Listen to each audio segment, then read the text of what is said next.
নানা অব্যবস্থাপনায় নাটোর সদর হাসপাতালে চিকিৎসা সেবা ব্যাহত হচ্ছে। রোগী ও স্বজনদের অভিযোগ, ঔষধ মজুত থাকার পরেও রোগীদের দেয়া হচ্ছে না। অন্যদিকে প্যাথোলজিক্যাল রিএজেন্ট ও ডায়াগনস্টিক কিটের অভাবে বন্ধ রয়েছে প্রায় সব ধরনের পরীক্ষা নিরীক্ষা, যেই কারণে দূর দূরান্ত থেকে আসা শত শত রোগী সেবা না পেয়ে ফিরে যাচ্ছেন।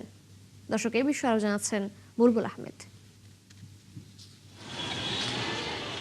250 শয্যার নাটোর সদর হাসপাতালটি নাটোরের প্রায় 18 লাখ মানুষের চিকিৎসার প্রধান ভরসাস্থল। কিন্তু এখানে সব সময় দেখা যায় প্রেসক্রিপশন হাতে লাইনে দাঁড়িয়ে রোগীরা পাচ্ছেন না প্রয়োজনীয় জীবন রক্ষাকারী ওষুধ। রোগীরা বলছেন ডাক্তার ওষুধ লিখে দিচ্ছেন, কিন্তু কাউন্টারে আসলে বলা হচ্ছে ওষুধ শেষ। কখনো বলছে বাইরে থেকে কিনে নিতে, অথচ খোঁজ নিয়ে জানা যায় হাসপাতালে এসেনশিয়াল ড্রাগের বরাদ্দ রয়েছে। কালকে কিভাবে দিবি? আজকে না, তাহলে আজকের ওষুধ লেগেছে। ওষুধ লিখে দিছে 3টা, কিন্তু দিছে একটা। ওষুধ আছে বললেই তো লিখে দিল, কিন্তু দিল না তো। এত কষ্ট করে আমরা আইছি, ওষুধ দিচ্ছে না ডাক্তারেরা।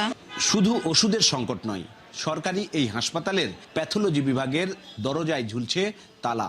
প্রয়োজনীয় রিএজেন্ট এবং পরীক্ষার কিট না থাকায় বন্ধ রয়েছে সাধারণ রক্ত পরীক্ষা। আল্ট্রাসোনোগ্রাফি এবং এক্সরেও হচ্ছে না এই হাসপাতালে।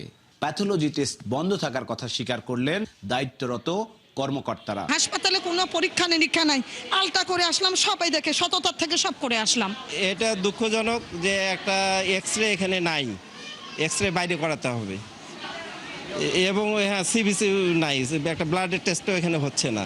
হাসপাতালে দীর্ঘদিন ধরে এক্সরে মেশিন নষ্ট, বাইরে থেকে এক্সরে করতে হয়, একটা জেলা পর্যায়ে হাসপাতাল। আমার এখানে বর্তমানে 4টা টেস্ট হচ্ছে না, এইচবিএস, এজি, এইচসিবি, সিবিসি আর সিরাম ক্রিয়েটিনিন। কোনো এক্সরে এখন হচ্ছে না, ক্রিম স্বল্পতার কারণে হচ্ছে না।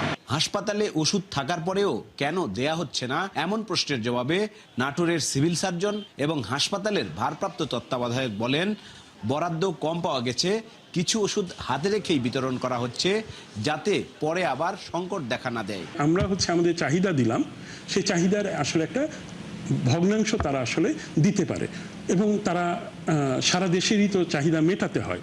ফলে সেটার সাথে একটা বড় চ্যালেঞ্জ থাকে যে আমরা নাটোরে এই পরিমাণ দিব, আমরা নওগাঁয় ওই পরিমাণ দিব, সিরাজগঞ্জে এই পরিমাণ দিব। তো এই সেভাবেই সবকিছু আসলে আমাদের চলতে হয়। তবে কত দ্রুত এই ওষুধ ও পরীক্ষার সরঞ্জামের সংকট কাটবে তার কোনো সদুত্তর দিতে পারেননি কর্তৃপক্ষ।